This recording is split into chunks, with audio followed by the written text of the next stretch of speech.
Beyond Time, bab 493-495. Untuk melihat video selengkapnya, sahabat bisa kunjungi playlist yang telah Sabta Novel sediakan. Yuk mari, kita berimajinasi bersama dan masuk ke alur ceritanya.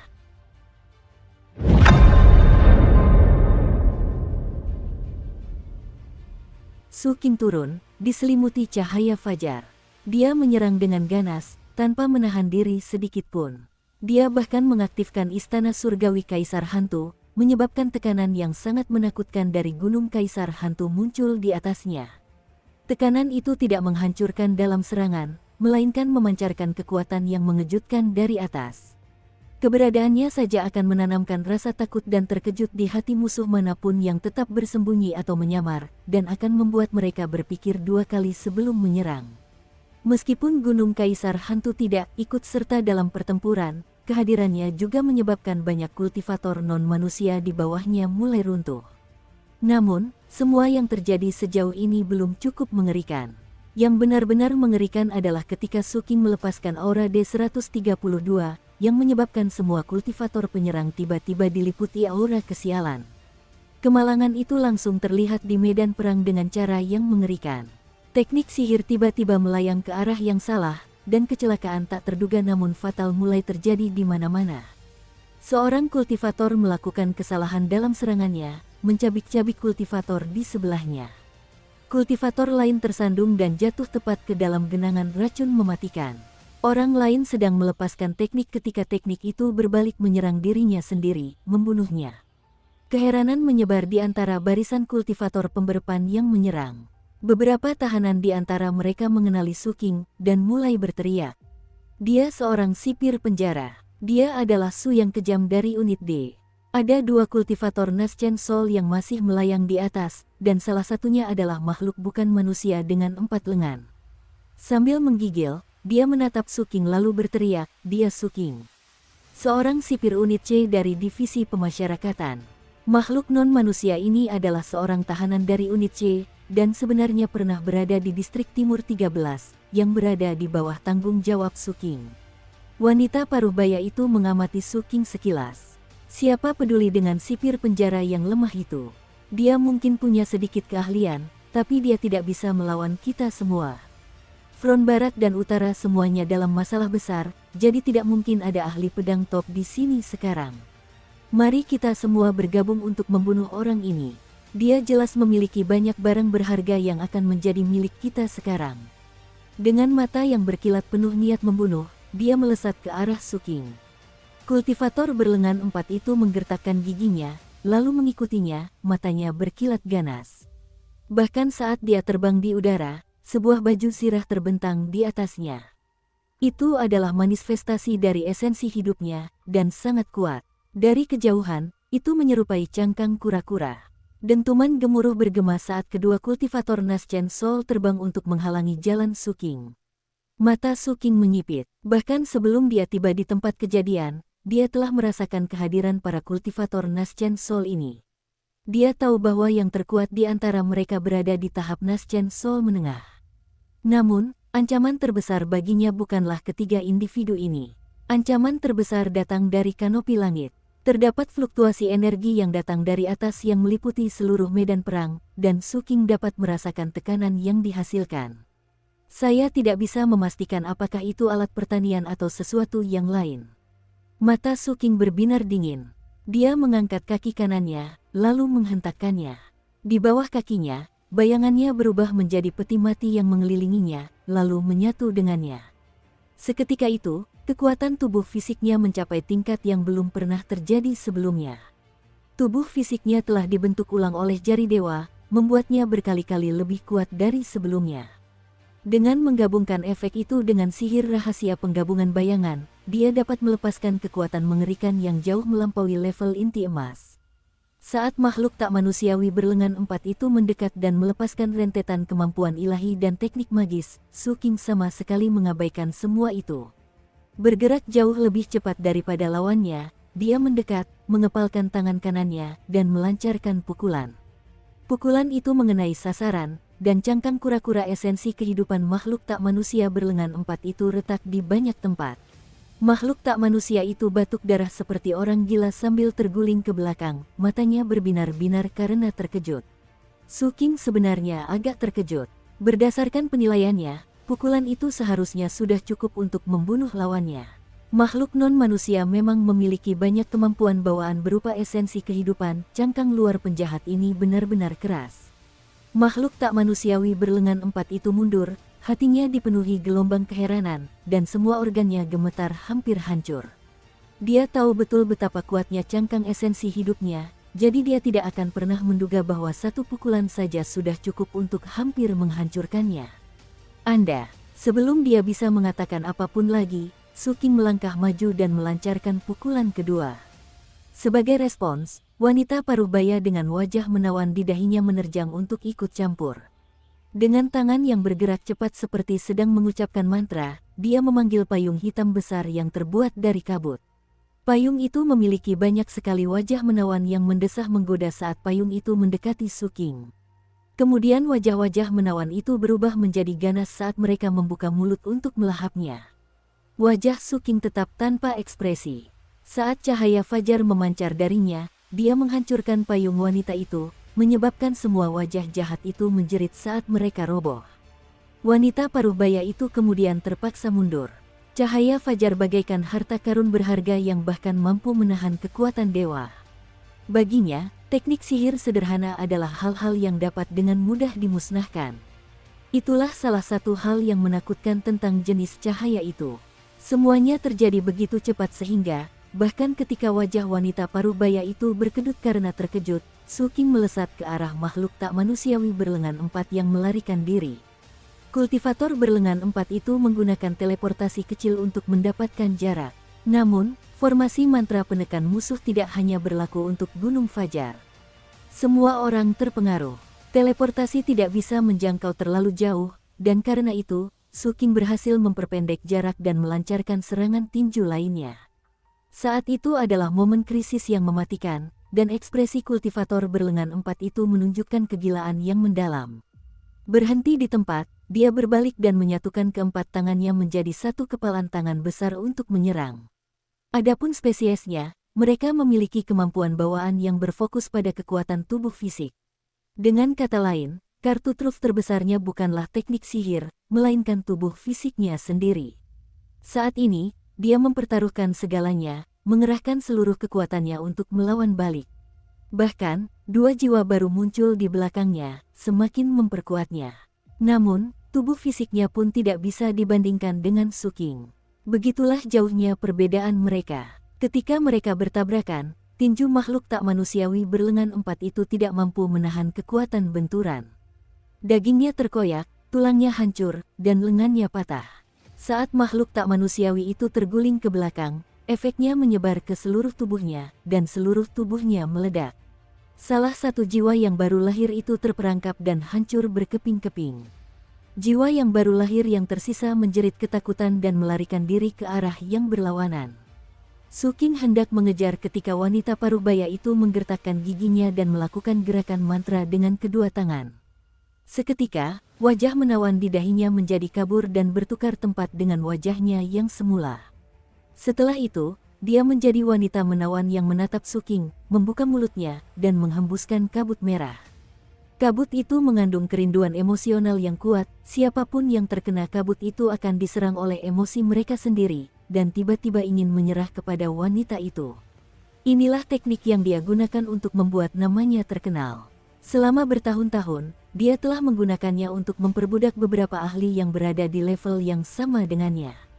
Namun hari ini, dia berurusan dengan Su King. Su King bahkan tidak melirik kabut merah itu. Dia menunjuk dengan jari kanannya, dan proyeksi bulan ungu muncul di atas kabut. Kabut merah itu berkobar, dan riak-riak liar bergulir keluar darinya. Sebuah dentuman terdengar saat kabut itu meledak. Wajah wanita itu berubah pucat, dan darah menyembur keluar dari mulutnya. Kemudian wajahnya berubah menjadi ungu, dan ekspresinya menjadi ganas, seolah-olah dia sedang mengalami serangan dari dalam. Tanpa melambat sedikit pun, Su King mengejar jiwa yang baru lahir dari kultivator berlengan 4 itu. "Kenapa kau hanya menyerangku?" Jeritan kultivator bertangan 4 itu penuh keputusasaan. Su King tak mau membuang waktu untuk mencoba memastikan apakah suara kultivator itu mengandung teknik sihir berbasis suara. Cahaya fajar di sekitarnya bergelombang, lalu dia mengayunkan tangannya dalam serangan tamparan. Mata jiwa baru makhluk tak manusia berlengan empat itu melebar. Tidak mungkin dia bisa menghindari serangan seperti ini dalam wujudnya saat ini. Sebuah ledakan terdengar saat dia terbunuh, baik tubuh maupun jiwanya. Sementara itu, gagak emas itu mengeluarkan teriakan lain sebelum melahap makhluk bukan manusia bersisik itu. Suara kunyahan mengerikan yang menggema mengguncang semua kultivator yang tersisa hingga ke inti. Dua ahli Naschen Soul telah tewas.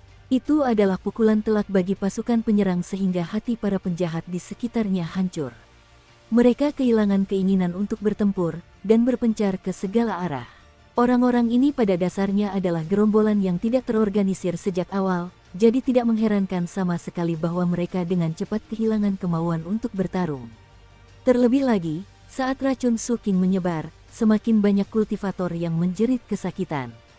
Hal itu membuat mereka menganggap Su King sebagai lawan yang paling kejam dan jahat yang bisa dibayangkan.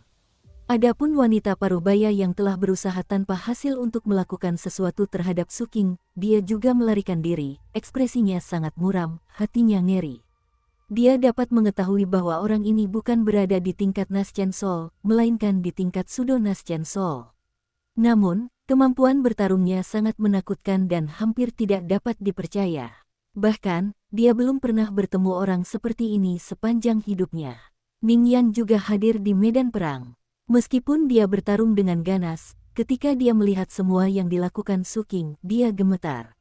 Itu bukan Gold Core, itu terlalu kuat. Setelah membantai kultivator bertangan empat itu, Su King mengalihkan perhatian penuhnya kepada wanita paruh baya tersebut. Dengan mata yang menyala-nyala penuh niat membunuh, dia hendak mengejarnya ketika ekspresinya berubah. Dia tiba-tiba melesat mundur ke arah Ning Yan. Sebelum Ning Yan sempat bereaksi, Su King mengulurkan tangan dan menamparkan perutnya. Pakaian Ning Yan robek, dan sulur-sulur hijau yang selama ini berusaha disembunyikannya pun terlihat.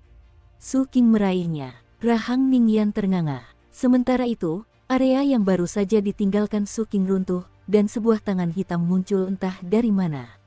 Itu adalah serangan mendadak yang gagal. Namun, serangan itu mengirimkan gelombang kejut yang mengerikan yang menyebar saat sesosok dengan dua sayap hitam muncul.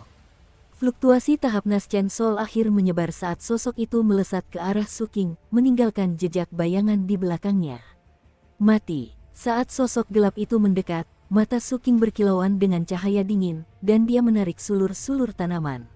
Ning Yan kemudian dilemparkan ke depan Su King untuk menghalangi musuh. Suara dentuman keras menggema saat sosok bayangan itu menabrak Ning Yan. Kemudian terdengar dengusan dingin saat sosok itu mundur dan menatap Ning Yan dengan tak percaya.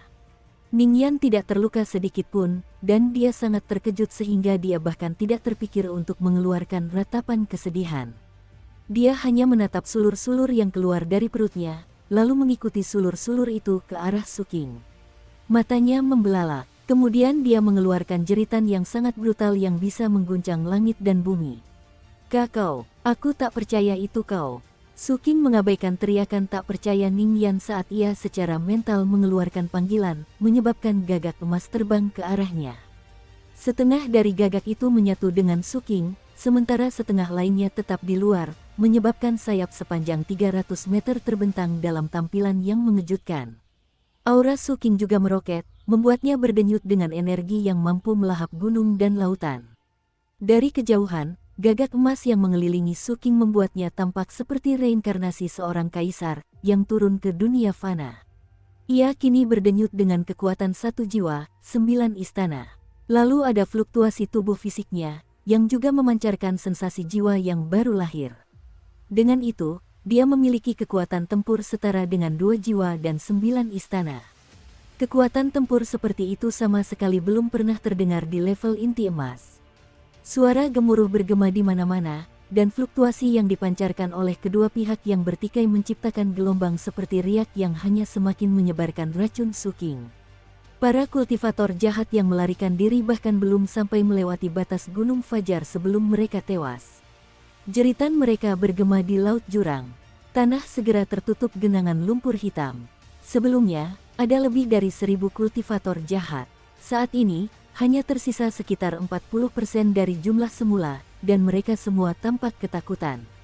Perangkat-perangkat magis Gunung Daybreak secara bertahap memperbaiki diri, dan melepaskan lebih banyak kehancuran. Semua tawanan dalam pasukan penyerang tahu bahwa pertempuran telah kalah. Su Qing datang sendirian. Namun, ia langsung membunuh 2 musuh Naschen Soul tingkat awal, yang sangat mengejutkan semua orang. Pada saat yang sama, kekuatan dahsyat racun terlarangnya mungkin adalah hal paling menakutkan di medan perang. Istilah kultivator racun kini menjadi mimpi buruk bagi para kultivator liar yang masih hidup. Meskipun begitu, Su Qing tidak lengah. Dengan tatapan dingin, dia menatap sosok bayangan bersayap itu. Dan dia tetap mencengkeram erat sulur-sulur yang tumbuh dari perut Ningyan, siap untuk menariknya keluar kapan saja. Sosok bayangan ini bukanlah kultivator Naschen Soul biasa. Dia memancarkan fluktuasi keberanian dari tahap Naschen Soul akhir. Dan serangan mendadak yang baru saja dilancarkannya memberi Su Qing pengalaman langsung tentang betapa tajamnya dia. Musuh ini sangat mengingatkan pada boneka abadi para demi immortal. Namun, pemeriksaan lebih dekat mengungkapkan beberapa perbedaan dan kekurangan. Mata Su Qing bersinar dengan cahaya dingin saat dia melambaikan medali perintah penguasa istana, yang memberinya kendali atas semua perangkat magis Gunung Fajar. Semua senjata bergeser mengarah ke sosok bersayap yang samar itu. Su Qing dengan cepat mencoba menilai seberapa besar kemampuannya dibandingkan musuh ini. Baru saja, membunuh kultivator Naschen Soul tingkat awal semudah membalikkan kartu. Setelah seorang kultivator Gold Core melampaui kemampuan bertarung 10 istana, maka mereka pada dasarnya sama dengan kultivator dengan 1 Naschen Soul, selama Anda mengesampingkan kemampuan ilahi, indera ilahi, dan teleportasi kecil.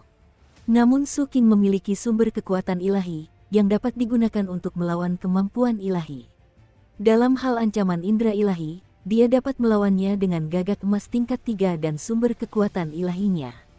Sedangkan untuk teleportasi kecil, kekuatan tubuh fisik Su Qing yang dikombinasikan dengan sayap darah roh neraka memberinya kecepatan yang kurang lebih setara. Karena alasan itulah pukulan tinju pertamanya menghancurkan kemampuan bawaan kultivator berlengan 4 itu, cangkang seperti kura-kura. Pukulan tinju keduanya kemudian menghancurkan tubuh jasmani kultivator itu dan salah satu jiwa barunya. Dan tamparan terakhirnya telah melenyapkan jiwa baru yang terakhir. Namun demikian, tidak semua kultivator Naschen Soul sama. Mirip dengan bagaimana beberapa kultivator Gold Core mencapai lingkaran besar ketika mereka memiliki 6 istana, sementara bagi yang lain dibutuhkan 8 istana. Dan bagi kultivator dengan lampu kehidupan, batas tertingginya bisa mencapai 13. Bagi kultivator Naschen Soul biasa, 1 jiwa adalah tahap awal, 3 jiwa adalah tahap menengah, 5 jiwa adalah tahap akhir, dan 6 jiwa adalah lingkaran besar. Basis kultivasi makhluk tak manusiawi berlengan 4 itu telah ditekan di divisi pemasyarakatan. Akibatnya, meskipun dia mungkin pada akhirnya mampu mencapai tingkat 6 jiwa, itu tidak penting, karena dia tidak punya waktu untuk melakukannya setelah melarikan diri dari penjara. Oleh karena itu, meskipun dia tampaknya memiliki kekuatan 2 jiwa, yang membuat seolah-olah Su Qing sedang melawan seseorang dari alam kultivasi yang lebih tinggi, kenyataannya sedikit berbeda. Kultivator berlengan 4 itu sangat lemah sehingga Su Qing dapat dengan mudah menghancurkannya. Jika Su Qing harus melawan musuh Naschen Soul tingkat menengah biasa, membunuh mereka akan sangat sulit. Misalnya, saat melawan Chu Tiankun yang terluka dan memiliki 3 jiwa, Su Qing terpaksa mempertaruhkan nyawanya dan akhirnya terluka lebih parah daripada sebelumnya. Tanpa lingkar dan kristal ungu, dia pasti sudah mati. Sekarang, setelah tubuhnya dibentuk ulang oleh jari dewa, dia telah menutupi kekurangan itu. Mungkin dia tidak bisa melepaskan kemampuan sejati tubuh dewa, tetapi dia masih sekitar 3 kali lebih kuat dari sebelumnya dalam hal kekuatan fisik. Dan itu memberinya kekuatan 1 jiwa, dengan kata lain, tubuh fisik seorang kultivator jiwa baru lahir. Namun, kekuatan terbesarnya adalah pertahanannya. Di dalam tubuh fisiknya terdapat benang-benang emas yang tak terhitung jumlahnya yang memberinya kemampuan pertahanan yang menakutkan. Dengan kombinasi itu, dia tidak perlu menggunakan teknik sihir apapun untuk berhadapan dengan lawan berlevel 3 jiwa di pertengahan Naschen Soul. Dan jika dia menggunakan teknik sihir, dia bisa membunuh ahli berlevel 4 jiwa tanpa risiko cedera. Jika berhadapan dengan musuh berkekuatan 5 jiwa, dan Su King mengerahkan seluruh kekuatannya dalam pertarungan, dia tidak yakin apa hasilnya. Kemungkinan besar, dia tidak akan mampu melukai lawannya, sementara lawannya tidak akan mampu menyentuhnya. Serangan tubuh fisikku setara dengan level 1 jiwa. Gagak emasku menambahkan 1 jiwa baru, sementara 9 istanaku juga setara dengan level 1 jiwa. Itu saja sudah memberiku kekuatan 3 jiwa. Ditambah teknik sihirku, aku pasti bisa melawan musuh 4 jiwa. Aset terbesarku adalah pertahanan tubuh fisikku. Dengan tubuh ini, aku hampir tak tersentuh oleh sebagian besar lawan jiwa baru. Selama pertarungan barusan, Su King telah mampu menguji batas kemampuannya. Karena itu, matanya berbinar dingin saat menyadari bahwa lawannya yang berbayang dan bersayap ini kemungkinan besar memiliki kemampuan bertarung 5 jiwa. Wanita paruh baya itu sudah terbang mendekat ke makhluk bersayap bukan manusia itu, ekspresinya penuh kekaguman. Bos, sipir penjara ini bikin masalah. Kapan spesies yang membiayai operasi ini akan bertindak? Kita. Tiba-tiba ia batuk mengeluarkan seteguk darah hitam. Jelas sekali, ada area pembusukan yang menyebar di tubuhnya, dan ia mengerahkan seluruh kekuatannya hanya untuk sebagian menekan efeknya. Setelah melihat nasib para kultivator lain yang terkena racun itu, rasa takutnya mendorongnya untuk mundur dari pertarungan. Sungguh lucu, kata makhluk bersayap hitam itu, menatap dingin ke arah Su King. Melihat bahwa perangkat sihir Gunung Fajar kembali berfungsi, dan para kultivator sesat semuanya berpencar, dia tahu bahwa pertempuran telah kalah. Terlebih lagi, dia merasakan sesuatu yang sangat aneh dari Su King.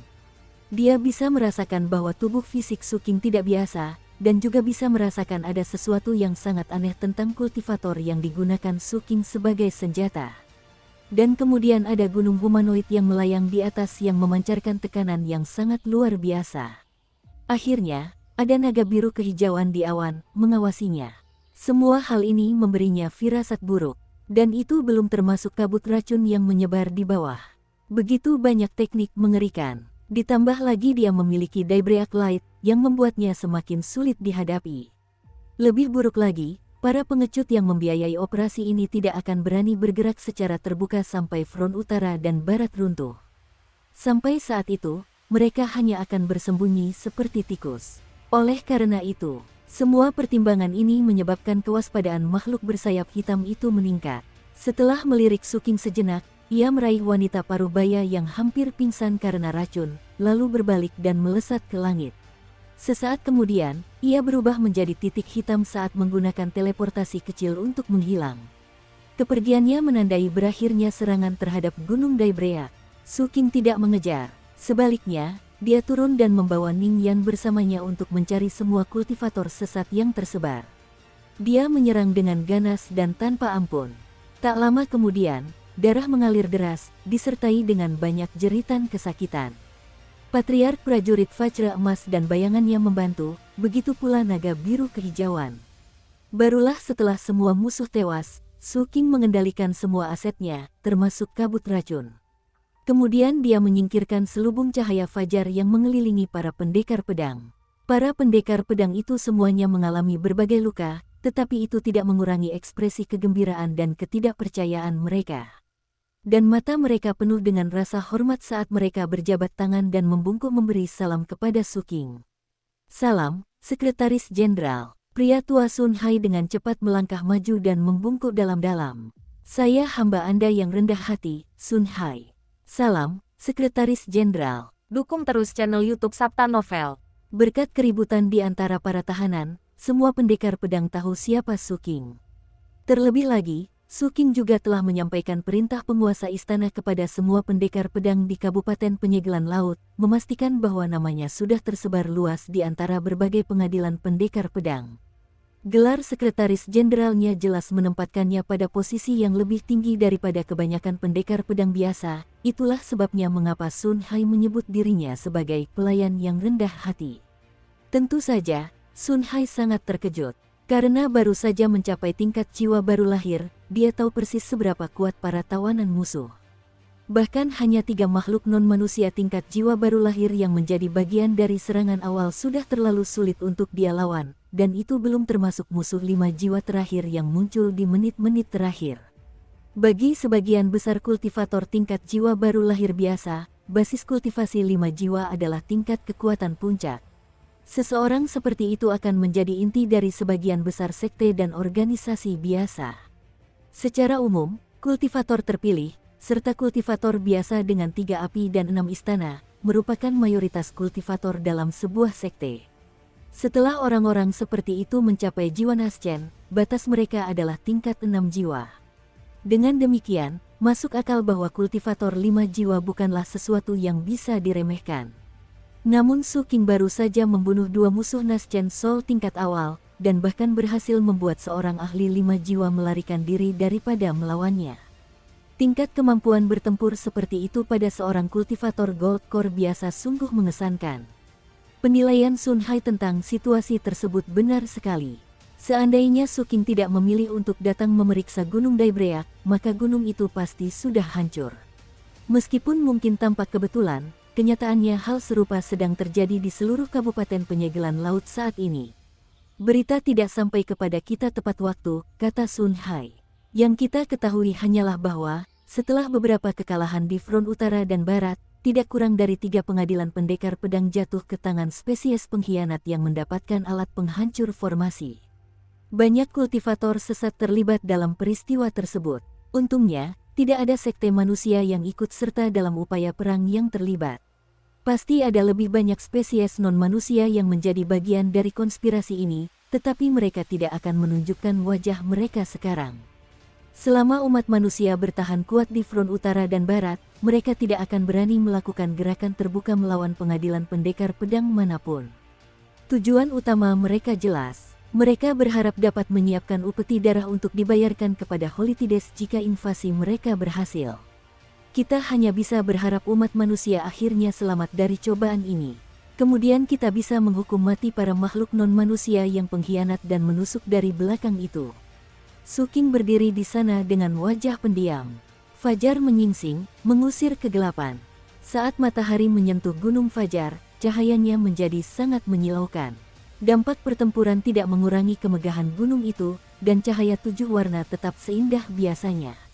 Semuanya akan baik-baik saja, kata Su King pelan saat cahaya 7 warna meneranginya. 3 hari kemudian, formasi mantra itu kembali berfungsi.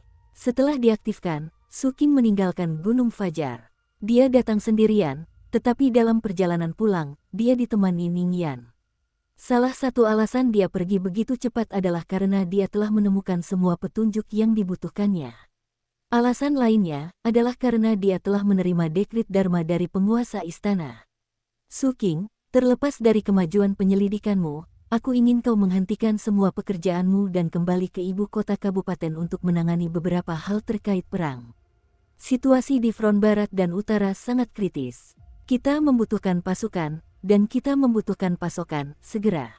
Saya tidak bisa kembali sendiri, jadi saya ingin Anda mewakili saya. Bekerja samalah dengan wakil gubernur untuk menangani semuanya di ibu kota kabupaten.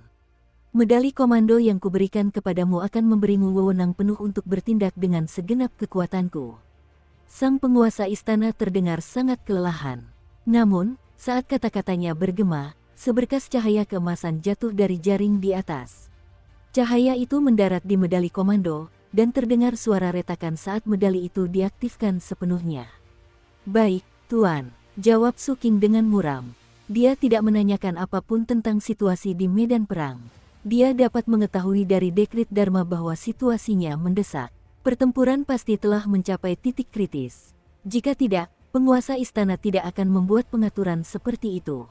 Dia hanya akan mengeluarkan perintah untuk pasukan dan perbekalan sesuai keinginannya. Terlebih lagi, fakta bahwa penguasa istana menyuruh Su King untuk menghentikan penyelidikan menunjukkan betapa pentingnya misi tersebut. Tuan istana tidak sepenuhnya mempercayai siapapun. Bukan Markis Xiao di front utara, bukan pula 2 tuan istana dari istana administrasi atau istana kehakiman.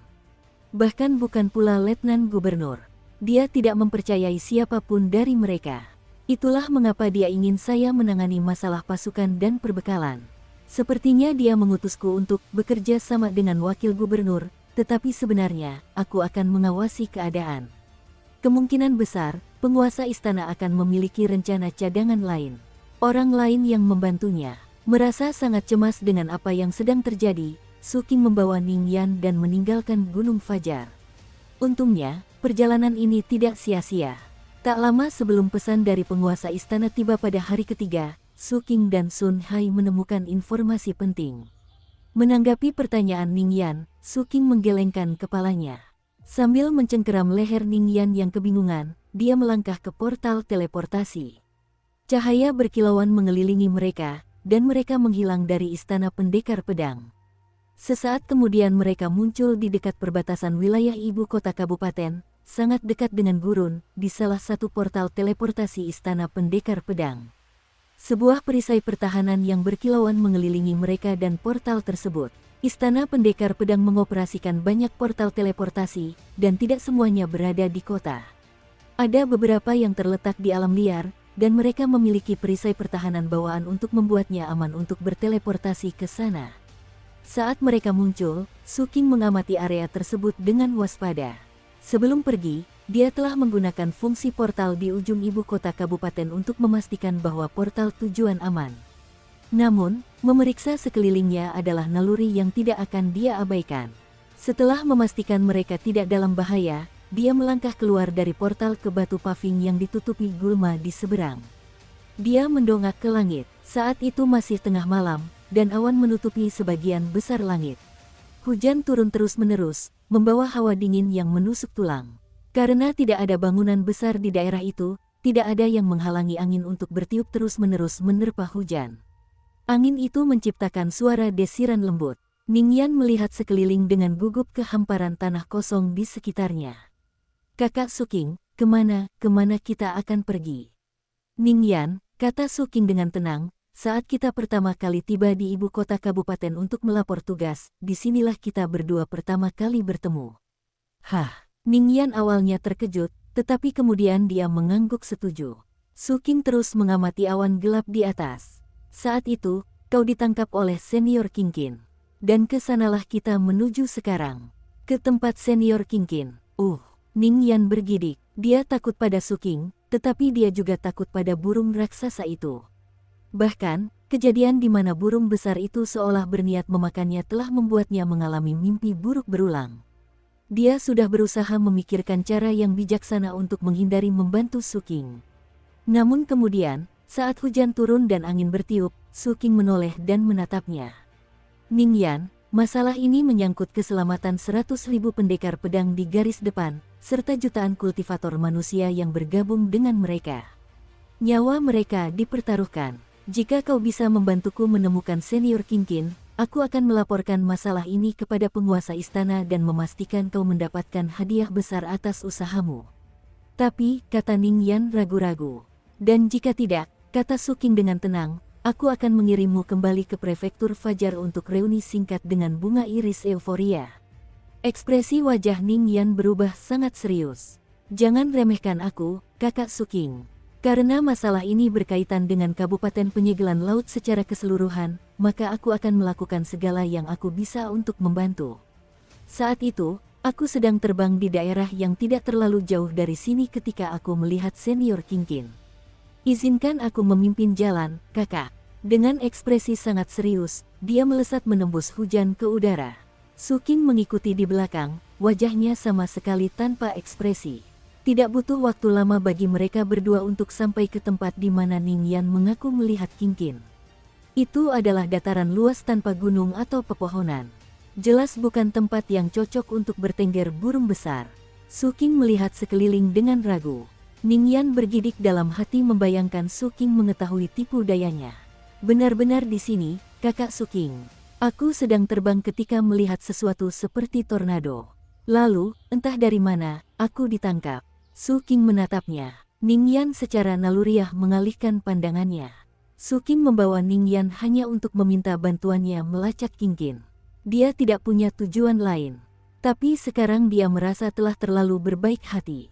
Mengalihkan pandangannya dari Ningyan, dia menarik napas dalam-dalam. "Senior Qingqin," teriaknya sekuat tenaga. Pendekar pedang Suking dari generasi junior hadir untuk menyampaikan salam resmi. Sebagai tanda niat baik, saya membawa serta pendekar pedang Ningyan yang pernah menyinggung Anda di masa lalu. Saya ingin dia menyampaikan permintaan maaf secara langsung. Wajah Ningyan berubah muram. Dia benar-benar mencoba menipu Suking dengan membawanya ke lokasi yang berbeda dari tempat dia bertemu Kingkin. Pertama, dia takut pada Kingkin. Tapi juga, dia memiliki beberapa rahasia yang tidak ingin dia ungkapkan. Dulu, ketika Kingkin menangkapnya, Ningyan mengatakan kepada semua orang bahwa dia tidak tahu mengapa itu terjadi. Tapi kenyataannya sedikit berbeda. Lokasi mereka saat ini sebenarnya cukup jauh dari sarang Kingkin, dan karena itu, Ningyan merasa sedikit lebih aman. Sekarang yang harus dia lakukan hanyalah menemukan cara untuk membuat ceritanya tampak lebih meyakinkan. Namun, sebelum dia sempat berkata apapun, suara "kau" yang melengking dan sangat tidak menyenangkan menggema di malam yang gelap. Tidak mungkin untuk mengatakan apakah itu terjadi karena Ningyan atau Suking, tetapi bagaimanapun juga, suara ledakan itu menimbulkan angin kencang yang menyebarkan awan dan menyebabkan hujan deras singkat. Kemudian, kepala burung setinggi 3.000 meter muncul di celah awan. Dua mata merah terang menatap tajam ke arah Suking dan Ningyan, tatapan itu begitu intens hingga tampak seperti nyata. Kemudian muncul kepala kedua, serta kepala ketiga, masing-masing sepanjang 3.000 meter. Ini adalah burung besar Kingkin. Tempat bertenggernya sebenarnya terletak di dalam awan gelap. Kemunculan dramatis itu menyebabkan kilat menyambar tak terhitung jumlahnya di antara awan yang hancur saat tubuh besar burung itu muncul. Burung itu benar-benar raksasa. Dari sudut pandang Suking, burung itu menempati sebagian besar langit. Mungkin karena terbangun dari tidurnya, burung itu tampak sedang dalam suasana hati yang buruk. Setelah mengeluarkan teriakan yang memekakkan telinga, ia menarik napas dalam-dalam, menyebabkan awan dan hujan bergegas menghampirinya, membentuk 3 sungai di langit yang masuk ke 3 mulutnya. Melihat sosoknya membuat Suking merasa sangat terguncang. Rupanya, ini adalah wujud asli burung itu, karena ukurannya jauh lebih besar daripada yang pernah dilihat Suking sebelumnya. Selain itu, tingkat kultivasi Suking jauh lebih tinggi daripada saat ia tiba di ibu kota kabupaten, dan ia telah mengalami banyak hal. Akibatnya, ia memiliki pemahaman yang jauh lebih dalam tentang para ahli pengembalian kekosongan. Ia sekarang dapat melihat bahwa mata dari 3 kepala burung besar Kingkin dipenuhi dengan garis-garis dao yang tak terhitung jumlahnya. Terlebih lagi, ada proyeksi tubuhnya yang tumpang tindih satu sama lain. Dan di dalam kilat yang mengelilinginya terdapat dunia-dunia kecil yang tak terhitung jumlahnya yang diciptakan dan dihancurkan dalam siklus tanpa akhir. Ini memang belum mencapai level gabungan 1 miliar sihir. Namun, tekanan dahsyat yang terpancar dari tubuhnya yang raksasa sudah cukup untuk mengguncang langit dan bumi. Saat gelombang kejutan melanda Suking, Ningyan berada di samping, merasa sangat gelisah dan juga tidak percaya. Lagi pula, ini bukanlah lokasi tempat dia bertemu Kingkin sebelumnya. Sarang Kingkin sangat jauh. Apa yang dia lakukan di sini? Ada sesuatu yang aneh terjadi. Kingkin pada dasarnya malas dan jarang keluar rumah. Jangan bilang dia menguntitku. Saat Ningyan terhuyung-huyung, Suking menarik napas dalam-dalam dan mendongak ke arah burung berkepala 3 yang besar itu. Melangkah maju, dia menyatukan kedua tangannya dan membungkuk dalam-dalam. Sang sesepuh Suking hadir untuk menyampaikan salam, Senior Kingkin. Sebagai respons, ketiga kepala itu mengeluarkan suara gagak yang keras. Suaranya seperti dentuman guntur surgawi, menciptakan badai dahsyat di sekitar burung itu. Suking tidak punya pilihan selain mundur sedikit. Di samping, Ningyan meratap, "Kita sudah tamat." Kingkin paling benci dibangunkan dari tidur. "Kita sudah tamat, diam," geram Suking sambil berusaha menjaga keseimbangannya di tengah angin kencang. Kemudian ia kembali menyatukan kedua tangannya dan dengan sopan melanjutkan, "Senior Kingkin, pasukan suci telah menyerbu Kabupaten Penyegelan Laut, menempatkan kita semua dalam bahaya besar. Senior, saya mohon Anda untuk keluar dari masa pensiun untuk membantu. Jika Anda tidak ingin pergi ke medan perang, tidak apa-apa. Jika Anda tidak ingin bertempur, tidak apa-apa juga. Saya hanya berharap Anda dapat menemani saya dalam beberapa tugas, dan mendukung wewenang saya." Suking mengakhiri dengan menyatukan kedua tangannya dan membungkuk lagi. Sementara itu, Ningyan hampir menangis. Mengabaikan arahan Suking beberapa saat yang lalu, dia berkata, ini tidak akan ada gunanya, kakak Suking.